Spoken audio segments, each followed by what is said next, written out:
بسم اللہ الرحمن الرحیم رب زدنی علما۔ بسم اللہ الرحمن الرحیم الحمد للہ رب العالمین والصلاة والسلام علی رسولہ الکریم اما بعد۔ اللہ تبارک و تعالی پر حمد و ثنا اور اس کے نبی کریم صلی اللہ علیہ وسلم پر بے شمار بے حد بے عدد درود و سلام کے بعد ہماری گفتگو ان 40 احادیث پر جاری ہے جن کا تعلق اللہ رب العالمین کے حقوق سے ہے۔ آج کی ملاقات میں حدیث نمبر 16 اور حدیث نمبر 17 آپ حضرات کے سامنے یہ دو احادیث پڑھی جائیں گی اور انہی دونوں احادیث سے متعلق چند باتیں آپ حضرات کی خدمت میں رکھی جائیں گی۔ اللہ رب العزت ہم سبوں کو ان باتوں کو اچھی طرح سمجھتے ہوئے یاد رکھتے ہوئے عمل کرنے کی بھی کیا ہے توفیق دے۔ حدیث نمبر 16، اس حدیث کے راوی حضرت عمران ابن حسین رضی اللہ عنہ ہے۔ اس حدیث کے راوی حضرت عمران ابن حسین رضی اللہ عنہ، اور یہ حدیث مسند بزار کی ہے، صحیح حدیث ہے۔ اس حدیث کا تعلق ایک اہم مسئلے سے ہے، اور وہ یہ کہ اگر کوئی شخص ان لوگوں کے پاس جاتا ہے جو غیب کا دعویٰ کرنے والے ہیں، غیب کا دعویٰ کرنے والے ہیں، ایسے لوگوں کا کیا حکم؟ یعنی جو شخص ایسے لوگوں کے پاس جاتا ہے جو غیب کا دعویٰ کرتے ہیں، تو جانے والا شخص اس کے بارے میں کیا حکم ہے؟ اس حدیث کا تعلق اس مسئلے سے ہے۔ حدیث پڑھتے ہیں، فرماتے ہیں عمران ابن حسین رضی اللہ عنہ کہ قال رسول اللہ صلی اللہ علیہ وسلم، اللہ کے رسول صلی اللہ علیہ وسلم نے فرمایا، لیس منا من تطیر او تطیر له او تکہن او تکہن له او سحر او سحر له ومن عقد عقدة او قال عقد عقدة ومن أتى كاهنا فصدقه بما يقول فقد كفر بما أنزل على محمد صلى الله عليه وسلم۔ چند ایسے اعمال اور باتوں کے بارے میں رسول اللہ صلی اللہ علیہ وسلم نے ذکر فرمایا کہ اگر کوئی شخص اس میں اپنے آپ کو شامل کرتا ہے تو گویا کہ اس نے اس چیز کا کفر کیا، انکار کر دیا جو محمد صلی اللہ علیہ وسلم پر نازل ہوئی۔ کیا نازل ہوا آپ صلی اللہ علیہ وسلم پر؟ قرآن مجید۔ تو اگر کسی شخص نے ایسے اعمالوں کا ارتکاب کیا جن کا ذکر اس حدیث میں ہے، تو اس کے بارے میں آپ صلی اللہ علیہ وسلم نے جو وعید بتائی ہے وہ یہ کہ اس نے محمد صلی اللہ علیہ وسلم پر نازل کی ہوئی کتاب قرآن مجید اس کا انکار کیا، اور اس کا کیا ہے؟ اس نے کفر کیا۔ فرمایا آپ صلی اللہ علیہ وسلم نے لیس منا من تطیر او تطیر له، وہ شخص ہم میں سے نہیں جو فال نکالتا ہے یا نکلواتا ہے۔ من تطیر او تطیر له، وہ شخص ہم میں سے نہیں جو فال نکالے یا اس کے لیے فال نکالا جاتا ہے یا نکلواتا ہے۔ اور اس سے مراد یہ ہے کہ جیسے کہ پچھلے زمانوں میں پایا جاتا تھا کہ پرندے کو لیا جاتا تھا، اگر اسے کہیں پر کوئی عمل کرنا ہے یا کوئی فیصلہ معلوم کرنا ہے، خیر اور شر کے معاملے، سفر کا معاملہ ہے، تجارت کا معاملہ ہے، تو خیر اور شر کے درمیان اگر وہ فیصلہ نہیں کر پاتا تو قسمت معلوم کرنے کے لیے کہ آگے جو معاملہ ہے یہ میرے لیے خیر ہے، بھلا ہے یا نہیں، تو قسمت معلوم کرنے کے لیے وہ فال نکالا کرتا تھا یا نکلوایا کرتا تھا، اور اس کے لیے پرندے کو اڑایا جاتا تھا۔ پرندہ اگر دائیں جانب اڑتا تو یہ اس بات کی طرف اشارہ ہے کہ تم آگے بڑھو، اس میں خیر ہے اس کام میں. اور اگر پرندے کو اڑائے یا پرندہ بائیں جانب اڑ جائے تو یہ اس بات کی طرف اشارہ ہے کہ جس عمل کے بارے میں تمہارا ارادہ ہے اس میں آگے نہ بڑھو، کیونکہ اس میں کیا ہے؟ شر ہے. یہ اس زمانے میں یعنی پرندوں کے ذریعے کیا جاتا تھا، اور آج اگر دیکھا جائے تو اس کے دوسرے وسائل بھی کیا ہے؟ پائے جاتے ہیں قسمت معلوم کرنے کے لیے، قسمت معلوم کرنے کے لیے. تو آپ صلی اللہ علیہ وسلم فرمائے کہ لیس منا من تطیر او تطیر له، وہ شخص ہم میں سے نہیں جو فال نکالتا ہے یا اس کے لیے نکالا جاتا ہے. آگے فرمایا آپ صلی اللہ علیہ وسلم نے او تکہن او تکہن له، یا وہ کہانت کرتا ہے یا اس کے لیے کہانت کرائی جاتا ہے. کہانت یعنی ایک مخصوص عمل جس میں انسان مستقبل کے بارے میں پیشن گوئی کرے، مستقبل کے بارے میں بتائے. اور وہ کیسے بتاتا ہے؟ شیاطین کی مدد سے، شیاطین کی مدد سے مستقبل کے بارے میں، غیب کے بارے میں. تو کاہن شخص شیطان سے مقرب ہوتا ہے، اللہ سے مقرب نہیں، بلکہ کس سے قریب ہوتا ہے؟ وہ شیطان. بعض وظائف ہیں، بعض اعمال والعیاذ باللہ ان کا اہتمام کرتا ہے تو شیطان اسے اپنا قریب بنا لیتا ہے، اپنے سے قریب کر لیتا ہے. تو شیاطین بعض باتیں انہیں کیا ہے؟ بتا دیتے ہیں، اور بعض دفعہ وہ بات اسی طرح پیش آتی ہے جس طرح شیطان نے بتایا تھا یا کاہن نے بتایا تھا. رہی بات کیا شیاطین کو غیب کا علم ہے؟ نہ تو شیاطین کو غیب کا علم، مستقبل کا علم ہوتا ہے، اور نہ ہی کسی کاہن شخص کو جو دعویٰ کرے کہ میں مستقبل کے بارے میں بتا سکتا ہوں، نہ تو ایسے شخص کو کیا ہے؟ غیب کا علم ہوتا ہے. البتہ اتنا ضرور ہے کہ بعض باتیں شیاطین کو حاصل ہو جاتی ہیں، معلوم ہو جاتی ہیں، جسے قرآن مجید میں جس طرح آیا ہے کہ ایک مقام پر نبی پاک صلی اللہ علیہ وسلم نے خود اس کے بارے میں بتایا ہے کہ شیاطین کی کوشش رہتی ہے کہ اوپر کیا فیصلہ ہو رہا ہے، کیا حکم ہو رہا ہے اللہ رب العالمین کی طرف سے، اسے سنا جائے. تو اس کے لیے شیاطین اوپر کی طرف چڑھتے ہیں، کوشش کرتے ہیں سننے کے لیے، حالانکہ منع کیا گیا ہے کہ ان تک یہ باتیں نہ پہنچیں، لیکن اس کے باوجود اللہ تبارک و تعالیٰ کسی حکمت کے بنا پر وہ بعض باتیں کیا ہے؟ سن لیتے ہیں. اور جن باتوں کو شیاطین سن لیتے ہیں وہی باتیں آ کر کے وہ کاہن شخص کو بتا دیتے ہیں، اور کاہن آگے والے کو بتاتا ہے جو مستقبل کے بارے میں یا اپنی قسمت کے بارے میں آگے کیا ہونے والا ہے، کوئی معاملہ ہے، اس کے بارے میں معلوم کرنے کے لیے اس کاہن کے پاس گیا. اور بعض دفعہ ان شیاطینوں کو انہی ستاروں کے ذریعے رجوما للشیاطین، جیسے سورہ الملک میں ہے کہ انہی ستاروں کے ذریعے انہیں مارا جاتا ہے، اور شیاطین کیا ہے؟ نیچے گر پڑتے ہیں زمین پر. تو اللہ تبارک و تعالیٰ اگر چاہے تو کوئی بات شیاطین بھی نہ سنے، لیکن کسی حکمت کے بنا پر رب العزت نے اتنی گنجائش دی ہوئی ہے. تو اگر کوئی شخص غیب کا دعویٰ کرے، مستقبل کا دعویٰ کرے، اور اسی طرح وہ معاملہ پیش آئے، تو اس کا مطلب یہ نہیں کہ اسے غیب کا علم ہے، بلکہ اس نے شیطان سے ان باتوں کو کیا ہے؟ معلوم کیا. اور شیطان کو کہاں سے ملی وہ باتیں؟ آسمان سے کچھ باتیں سن لی، اور حقیقت میں اسی طرح کیا ہے؟ واقع ہو گئی. کیونکہ غیب کا جو معاملہ ہے وہ صرف اور صرف اللہ رب العزت کو اس کا علم ہے.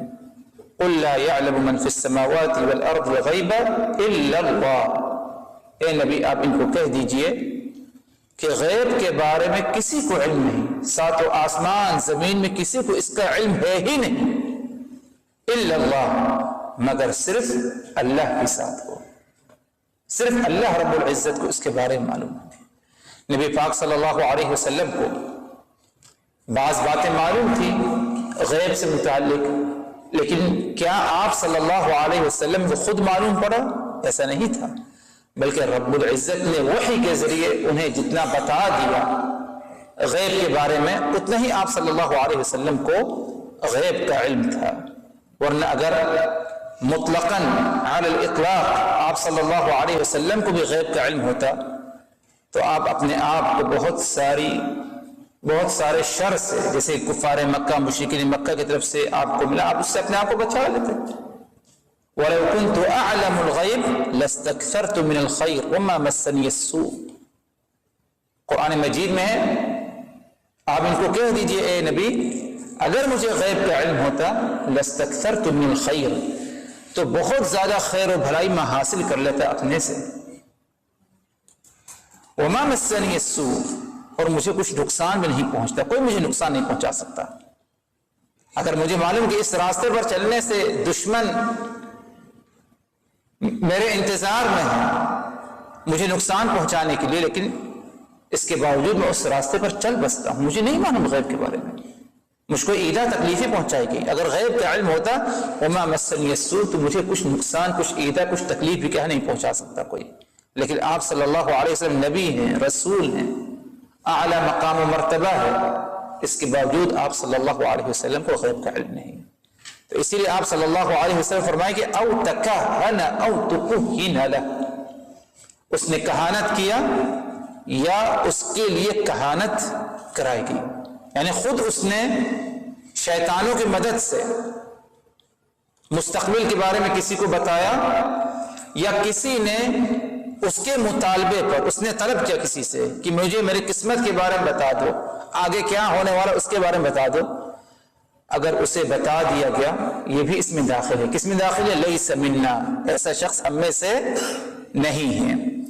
آگے فرمایا آپ صلی اللہ علیہ وسلم نے او سحر او سحر لہ، یا اس نے جادو کیا یا اس کے لیے جادو کرایا گیا۔ ہو سکتا ہے انسان خود جادو کرے والعیاذ باللہ، یا اس کے مطالبے پر اس کے لیے کوئی جادو کرائے۔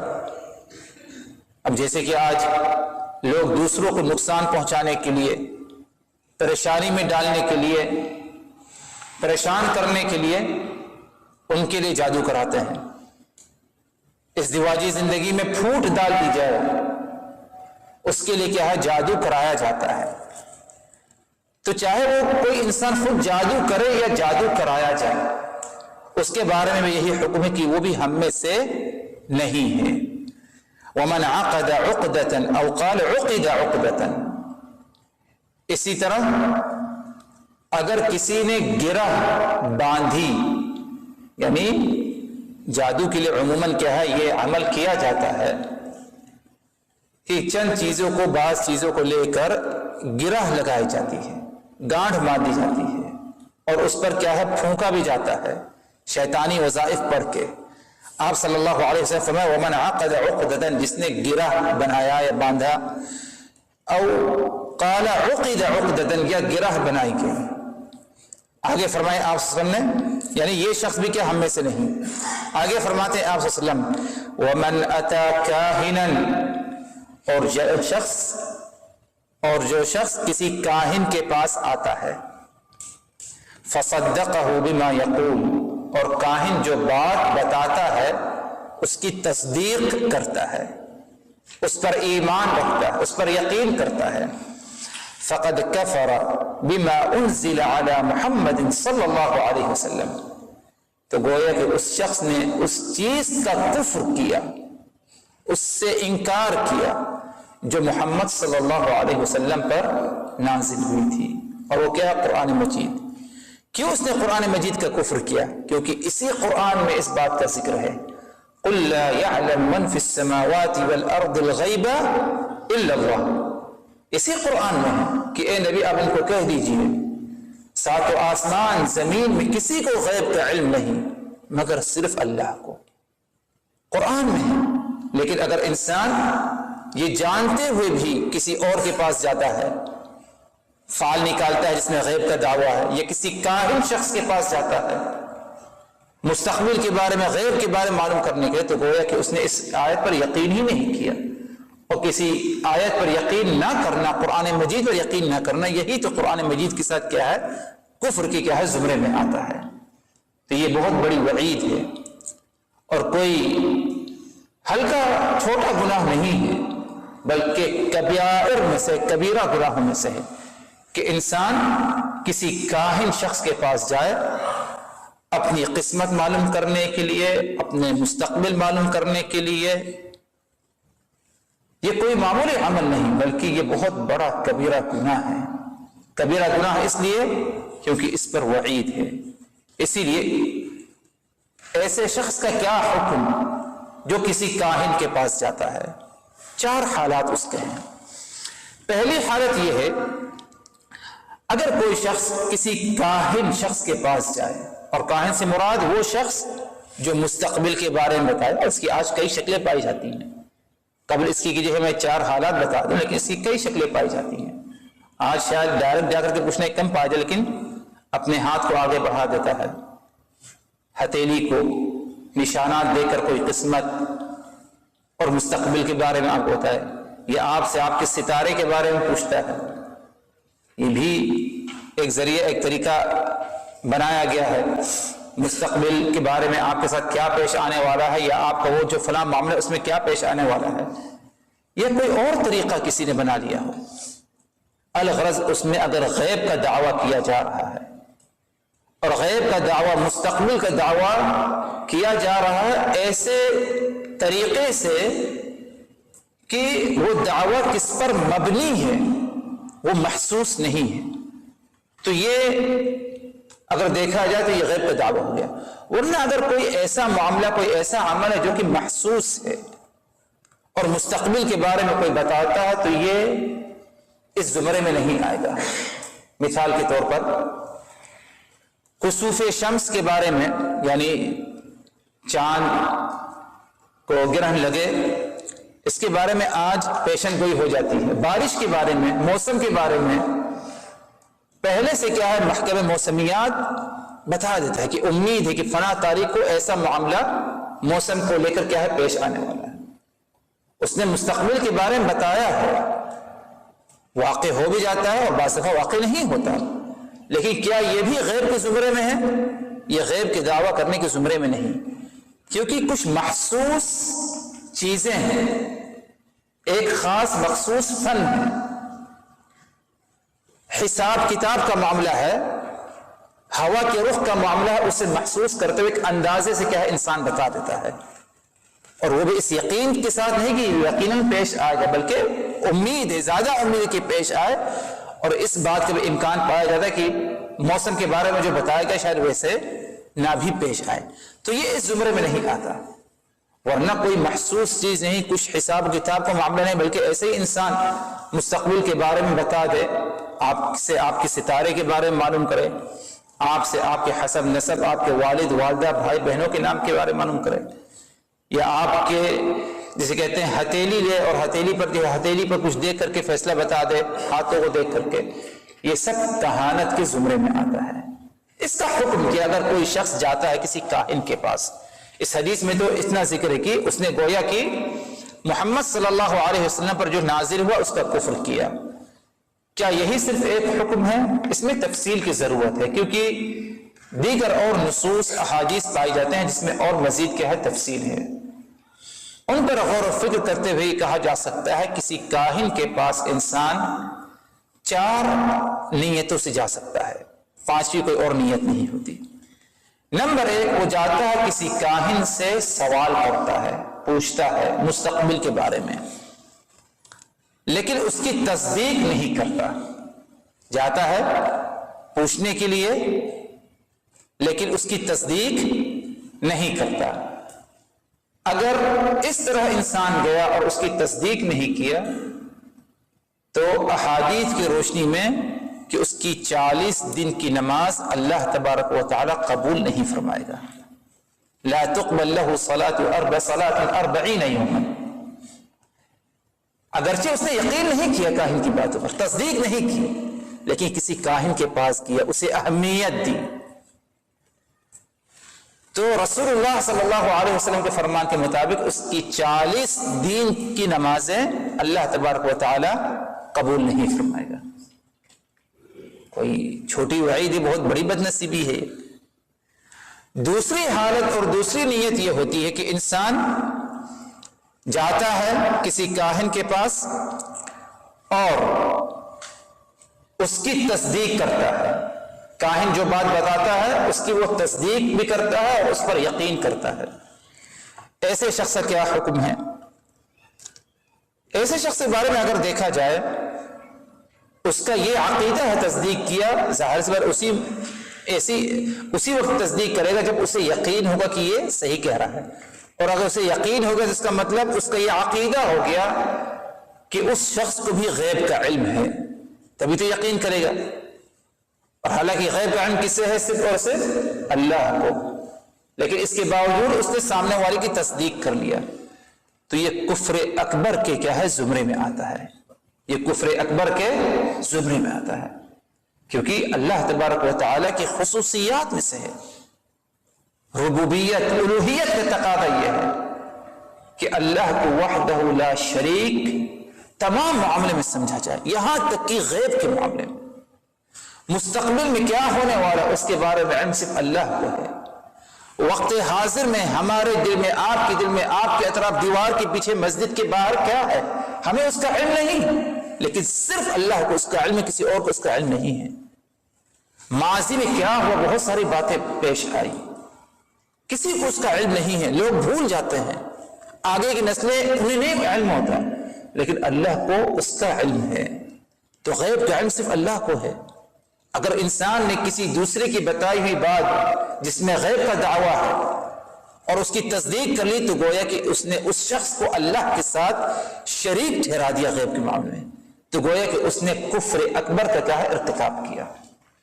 ایک تیسری حالت ہے کہ انسان کاہن کے پاس، کاہن کا مقصد نہیں کرتا بلکہ سوچتا ہے کہ فلاں جگہ جو ہے لوگ جاتے ہیں قسمت معلوم کرنے کے لیے اور مستقبل کے بارے میں معلوم کرنے، چلو میں بھی دیکھتا ہوں ادھر کیا ہے، کیا ہو رہا ہے، ایک منظر، ایک نظر میں بھی ڈالوں. ایسا کرنا بھی کیا ہے؟ حرام عمل ہے، کیونکہ سامنے والا حرام کا ارتکاب کر رہا ہے، جو لوگ اس کے پاس گئے وہ بھی حرام کا ارتکاب کر رہے ہیں. اب آپ کا جانا تماشا دیکھنے کے لیے، کوئی اور مقصد سے تماشا دیکھنا ہے، نہ تو آپ اس سے سوال کر رہے ہیں اور نہ ہی اس کی تصدیق کر رہے ہیں، صرف ایک تماشا دیکھنے کے لیے، ایک معاملہ دیکھنے کے لیے. ایسی حالت میں اگر دیکھا جائے جانا کیا ہے؟ آپ کے حق میں حرام ہے، کیونکہ وہ شرکی عمل کو انسان کیا دیکھے گا؟ بلکہ آپ اپنے بارے میں اس کی گارنٹی نہیں دے سکتے. ہو سکتا ہے ادھر جانے کے بعد آپ کا ایمان بھی بگڑ جائے. ہمیں ایمان توحید کی حفاظت کرنے کا حکم ہے. ایک چوتھی حالت ہے کہ انسان سامنے والے کا مقابلہ کرنے کے لیے جائے، کہ اس نے غیب کا دعویٰ کیا ہے، اب وہ جاتا ہے اس کا مقابلہ کرنے کے لیے کتاب و سنت کی روشنی میں، اسے علم ہے، اس کا رد کر سکتا ہے، اس کی تردید کر سکتا ہے، اسے سمجھا سکتا ہے، اس کو اس کی حرکت سے روک سکتا ہے، یا جو لوگ ادھر گئے ہیں اس کے پاس ان کو دعوت دے سکتا ہے. اگر اس نیت سے جاتا ہے تو اس میں کوئی مذائقہ، کوئی حرج نہیں. تو خلاصہ کلام یہ کہ اگر انسان نے کاہن کی باتوں کی تصدیق کی تو گویا کہ اس نے کفر اکبر کا ارتکاب کیا. تصدیق کر لیا تو اس نے کیا ہے؟ کفر اکبر کا ارتکاب کیا. لیکن اگر اس کی تصدیق نہیں کہ صرف سوال کیا اپنی قسمت معلوم کرنے کے لیے، جیسے کہ آج یہ چیز انسان، چلو بھائی میری قسمت بتا دو، یا خود جو ہے کوشش کرتا ہے، یعنی نیوز پیپر یا کچھ، آج کل نیوز پیپر کون دیکھتا ہے، لیکن سوشل میڈیا وغیرہ پر ستاروں کا ذکر ہوتا ہے، فلاں کا یہ ستارہ، ان ستاروں کے پیچھے پڑ جاتا ہے. تصدیق نہیں، بس ایک فضول ہوتا ہے. تو اگر انسان نے ایسا کیا، اہتمام کے ساتھ گیا ایسے شخص کے پاس، تو اس کی نماز 40 دنوں کے اللہ تبارک و تعالیٰ کیا ہے؟ قبول نہیں فرماتا. تو کہنے کا مقصد یہ تھا محترم حضرات کہ کسی ایسے شخص کے پاس جانا جو غیب کا دعویٰ کرتا ہے، ایسے شخص کے پاس جانا کہ درست اور صحیح نہیں. کیوں درست اور صحیح نہیں؟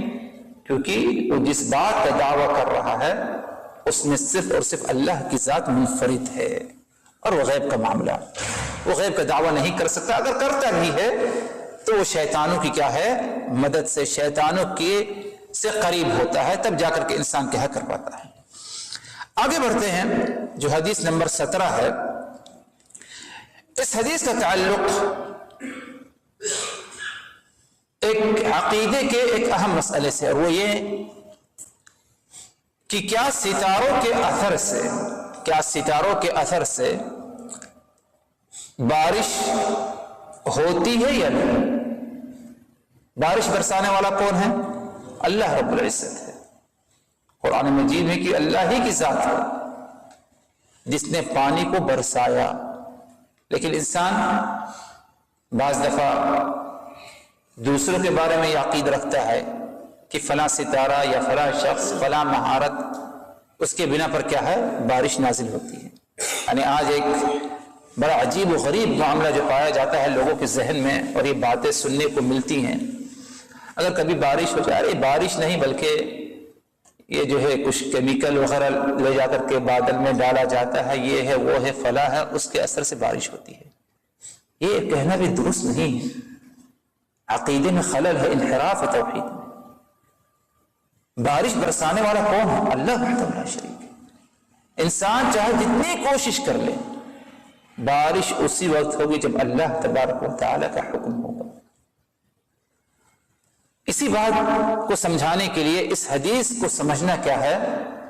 ضروری ہے کہ کس طرح انسان بارش کو لے کر کے بھی کیا ہے، اس کا عقیدہ بعض دفعہ کیا ہے، بگڑ سکتا ہے اگر وہ صحیح عقیدے پر نہیں رہا، توحید اس کے اندر نہیں رہی۔ اس حدیث کے راوی حضرت زید ابن خالد الجہنی رضی اللہ عنہ، اور یہ حدیث متفق علیہ ہے، فرماتے ہیں صحابہ رسول صلی لنا رسول اللہ صلی اللہ علیہ وسلم صلاة الصبح بالحدیبیہ على اثر سماء كانت من اللیلہ۔ رسول اللہ صلی اللہ علیہ وسلم نے مقام حدیبیہ، رسول اللہ صلی اللہ علیہ وسلم نے مقام حدیبیہ پر نماز فجر ہمیں پڑھائی، اور وہ اس وقت پڑھائی جبکہ رات کو بارش ہوئی تھی یا ہو چکی تھی۔ حدیبیہ ایک مقام، ایک جگہ جو کہ مکہ المکرمہ سے قریب ہے، اب آج تو مکہ سے بالکل سٹ چکا ہے، قریب ہو چکا ہے، جسے آج جو ہے شمیسی کے نام سے کیا ہے جانا جاتا ہے، اور یہ وہی مقام ہے جس کے بارے میں سیرت میں آتا ہے، معروف ہے صلح حدیبیہ۔ صلح حدیبیہ کا معاملہ اس طرح ہے کہ آپ صلی اللہ علیہ وسلم تقریباً یہ ہجرت کے 6 سال کا معاملہ ہے، آپ صلی اللہ علیہ وسلم نے خواب دیکھا کہ آپ اپنے ساتھیوں کے ساتھ بیت اللہ کا طواف کر رہے ہیں، اور آپ کے ہاتھ میں کیا ہے؟ کعبہ کی چابی ہے۔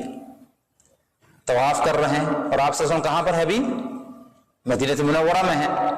قریش مکہ، کفار مکہ نے پابندی لگائی ہے کہ مسجد حرام میں محمد اور ان کے ساتھی مدینہ سے آ کر داخل نہیں ہو سکتے، یہ پابندی لگائی ہے قریش نے۔ اسی میں آپ صلی اللہ علیہ وسلم نے رات کو خواب دیکھا۔ خواب کیا دیکھا؟ کہ آپ اپنے ساتھیوں کے ساتھ، اور آپ صلی اللہ علیہ وسلم کے ہاتھ میں کعبہ کی چابی ہے، احرام کی حالت میں بیت اللہ کا طواف کر رہے ہیں۔ اور یہ بھی دیکھا آپ نے خواب میں کہ بعض صحابہ کرام نے اپنے سر کو منڈوایا، بالکل بال کو نکلوا دیا، اور بعض صحابہ کرام نے کیا ہے؟ بالوں کو کیا ہے؟ چھوٹا کرایا، گویا کہ عمرہ کر رہے ہیں۔ آپ نے خواب دیکھا، آپ نے آ کر کے اس خواب کے بارے میں صحابہ کرام کو بتایا، اور آپ کا ارادہ ہوا کہ اب یہ اشارہ ہے کہ عمرہ کر آؤ۔ تو عمرے کے غرض سے آپ اپنے ساتھیوں کو لے کر کے نکلے، جیسے مدینہ منورہ سے نکلے، ذوالحلیفہ پہنچتے ہیں، ادھر جو کہ میقات ہے، آپ صلی اللہ علیہ وسلم کے ساتھیوں کے ساتھ ادھر پہنچ کر احرام باندھ لیتے ہیں۔ احرام باندھنے کے بعد آگے بڑھتے ہیں۔ قریش مکہ کو خبر ہوتی ہے کہ محمد اپنے ساتھیوں کے ساتھ مسجد حرام کی طرف، ان کا رخ ہے مکہ المکرمہ مسجد حرام کی طرف، تاکہ عمرہ کریں۔ قریش نے ٹھان لیا کہ پابندی لاگو ہے، ممانعت موجود ہے، ہم انہیں داخل ہونے نہیں دیں گے، بلکہ اپنے لشکر اسلحے کے ساتھ لوگوں کو آگے بھیجا گیا کہ محمد کو قریب تک نہ آنے دو۔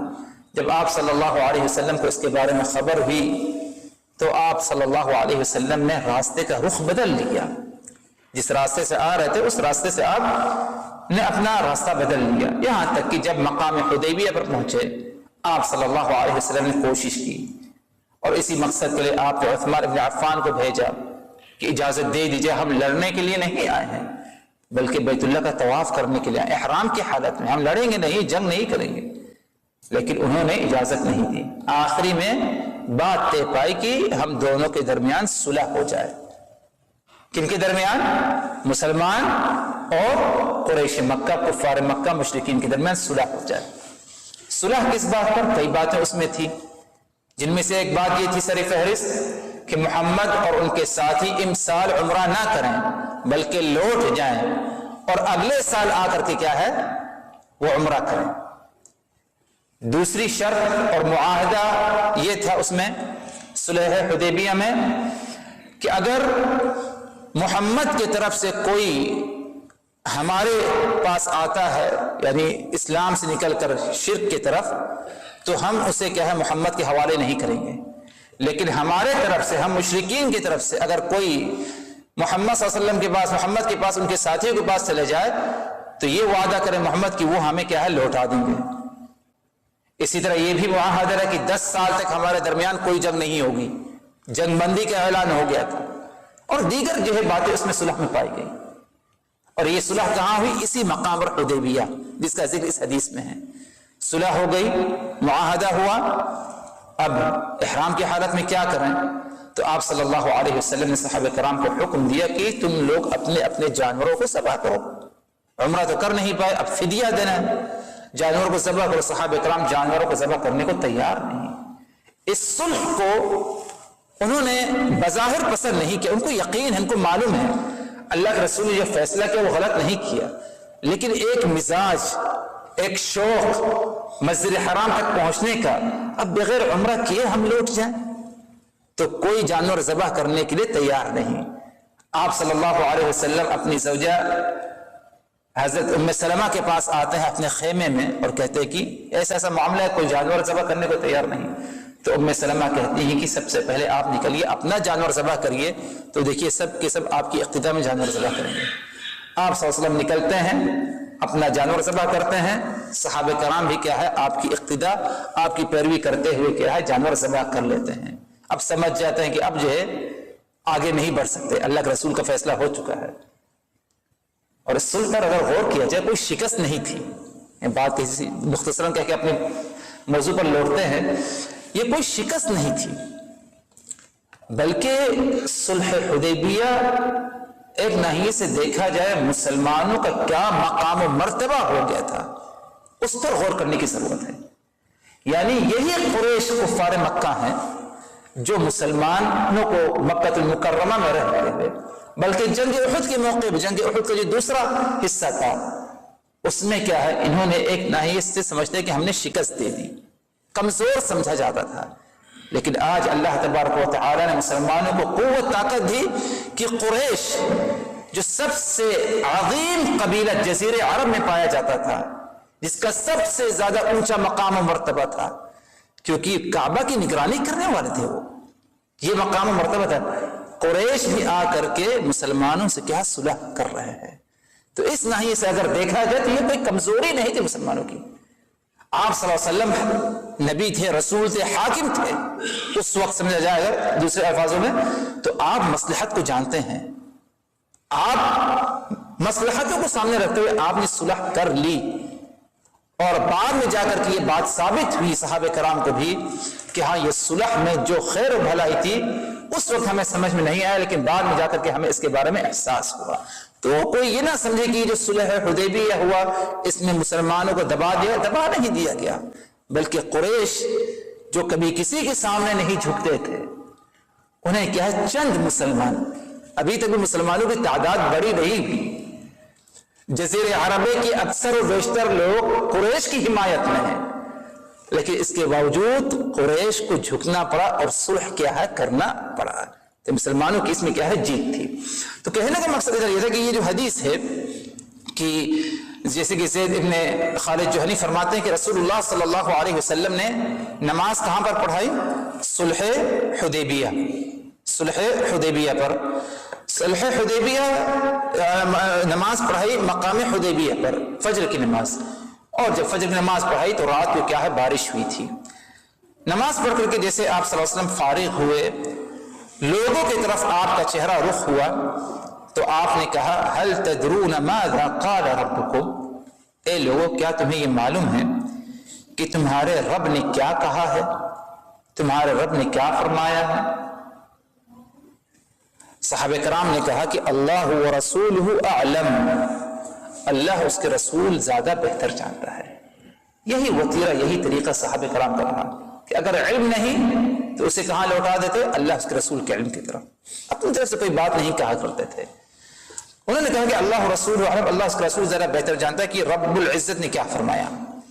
آپ صلی اللہ علیہ وسلم فرماتے ہیں کہ رب العزت نے فرمایا اصبح من عبادی مؤمن بی وکافر، صبح ہوئی تو ایک بندے نے میرے ساتھ کفر کیا اور دوسرے بندے نے میرے اوپر کیا ہے ایمان لایا.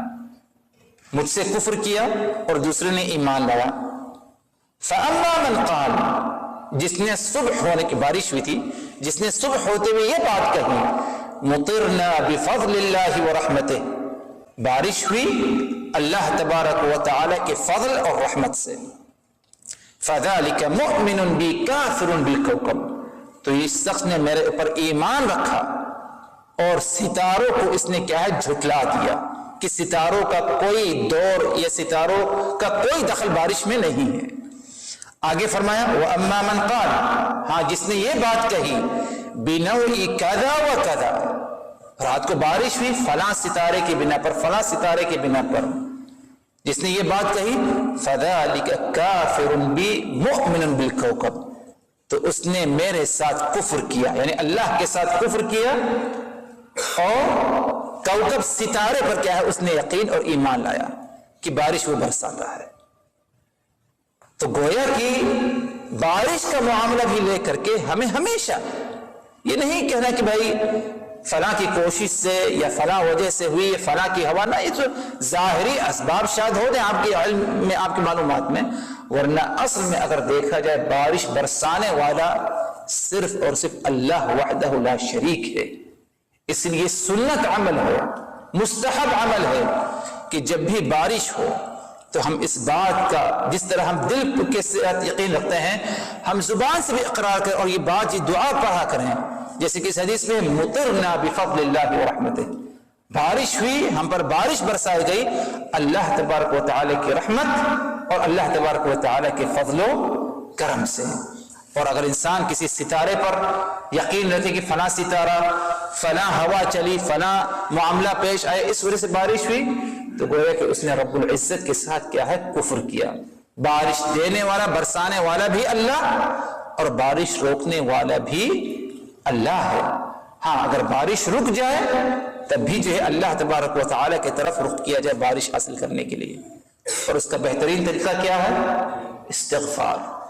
استغفار سے بہترین کوئی اور وظیفہ نہیں. نوح علیہ السلام نے اپنے قوم سے کیا کہا؟ فَقُلْتُ اسْتَغْفِرُوا رَبَّكُمْ إِنَّهُ كَانَ غَفَّارًا، میں نے اپنے قوم سے کہا کہ تم اپنے رب سے استغفار کرو، اپنے گناہوں کی مغفرت طلب کرو. کیوں؟ إِنَّهُ كَانَ غَفَّارًا، کیونکہ تمہارا رب بہت ہی زیادہ معاف کرنے والا ہے.